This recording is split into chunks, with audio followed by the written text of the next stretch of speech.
Hey, what's up, everyone? This is Sandra, 你们的老师 Sandra.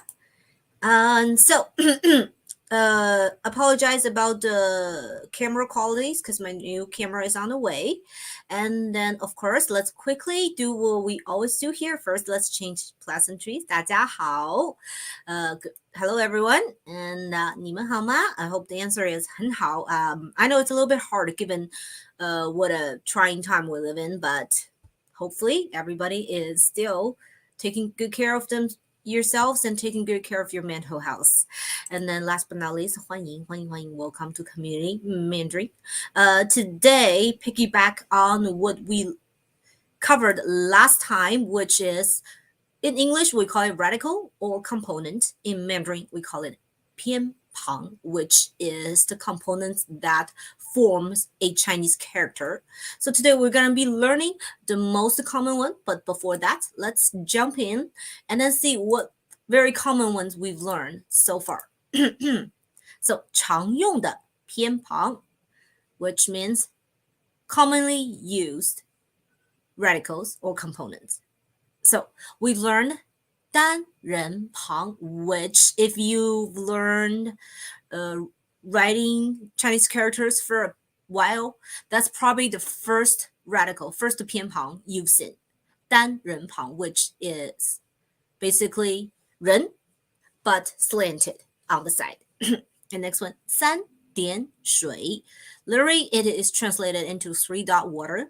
And whenever you see this, 偏旁, it usually implies the Chinese character, 汉字, has something to do with water. Next one, 下一个, 两点水. So, which literally translated into 2 dots of water. When you see a 汉字 Chinese character with 两点水, 2 dots of water, it usually implies it has something to do with ice, even very remotely related. Okay, and next one, we have a bunch of waters today, of course. 四点水, which literally means 4 dots of water. And usually this is a 偏旁 that's on the bottom of a Chinese character. And then when something like that, you see it usually means this 汉字 Chinese character has something to do with simmer.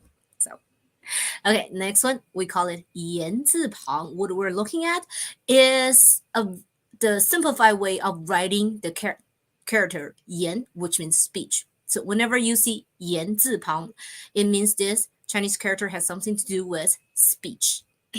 Last but not least, let's look at 竖心旁. It kind of looks like a little tree, but it's actually the radical form of the word 心, which means heart. So whenever you see 竖心旁, it means this 汉字, this Chinese character has something to do with, yes, the matter of heart, feelings. All right, so today we're going to focus on what I highlight in red, 红色, which is called 单人旁, basically. So we're going to look at some very, very 常用, commonly used characters that have 单人旁. So first, it looks like this. Like I said, it looks like 人, human, person, people, but skinnier and then kind of slanted to the side. So first one, I believe everybody who study Mandarin would know this one. 你, which means you. Right? Next one, 他, which means him, his, not his, he or him, depending on which part of the sentence it lands on. Okay, and next one is 请跟我读 way. Some of you might not be very familiar with that, but that is something we're going to cover today. And last but not least, we have a phrase that both characters are using 单人旁. It is pronounced 伙伴. Okay. So these two, I guess it's pretty early on. If you start learning Chinese, you know 你 means you, and 他 means he or him. Next one, wait. As a noun, it means seat. So if we want to say one seat, we can say 一个位子. By now, you should probably discover that sometimes we throw 子 to form a two character words, and that's usually gives away the fact that it is a noun. It is a noun. So one seat, 一个位子. And wei is also the measure word for people and profession when you want to show respect. Let me show you some examples. So first one, that's what I just mentioned, 一个位子, one seat, one seat. Second one, 一位教授, 一位教授. So if 教授 is a new word for you, no problem. We're going to tell you what that means. It means professor. So of course we can say 一个教授. So 教授 is a profession, and then but if you want to show respect, because chances are your 教授, your professor, is a little bit up in age, and then usually it's a pretty respected profession. So usually we say 一位教授 to show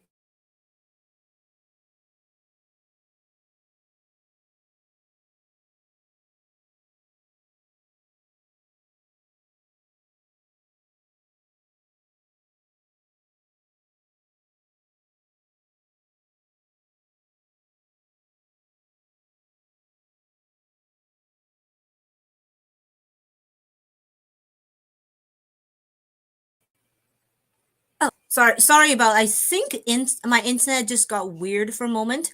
Hopefully, it's not too spotty as I'm doing the live. So we're at 一位先生和一位女士. So a gentleman and a lady. So it doesn't necessarily mean that this 先生 and 女士 are like, say, senior in age or very high up there in socioeconomic states. Sometimes if you want to show respect, especially say, for example, if you are in the service business, you are a waiter. So if you want to like say guide your guests to a table, that's something you could use.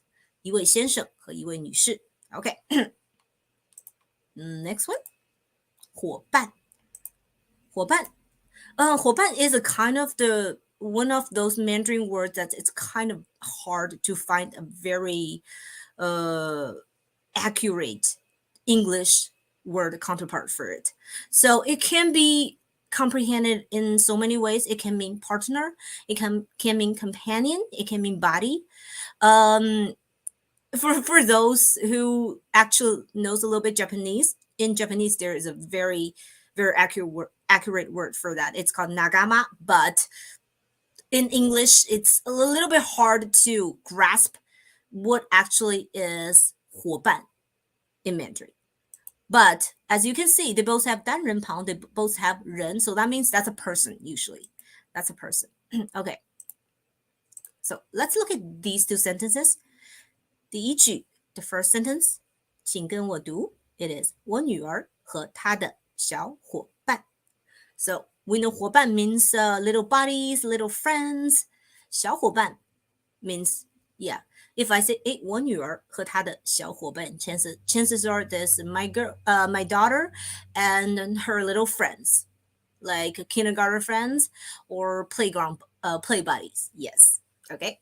And next one, we have 动物是人类的伙伴. So over here, we know 人, but when we say 人类, so it means humankind. And 动物, it is I don't think it's a new word at this point. So animals are humankind friends. So here goes an example that it shows 伙伴. It's usually, by the structure of the characters, it shows it means companion, it means friends and bodies. So it's usually a human. But we can, of course, as well use it as when we're trying to say, 动物是人类的伙伴. Animals are humankind friends. So in this case, 伙伴 is not restricted to the form of human friends. So they can be any kinds of friends. And then I do believe everybody who's watching that would agree that 动物是人类的伙伴. Okay, so that is it for today, guys. And today we covered one of the most commonly used, 最常用的偏旁, most commonly used components or radicals. So that is 单人旁. And then we touch up on some of the most commonly used Chinese characters that has 单人旁 as well. So yeah, that'll be it for today. And next week we're gonna move up to the waters. We have your 2点水, two dots of water, 3 dots of water, and 4 dots of waters. And of course, we have a lot of 常用字, commonly used Chinese characters that using that 偏旁. Okay, so thanks for tuning in, 谢谢, and I'll see you next time. 再见。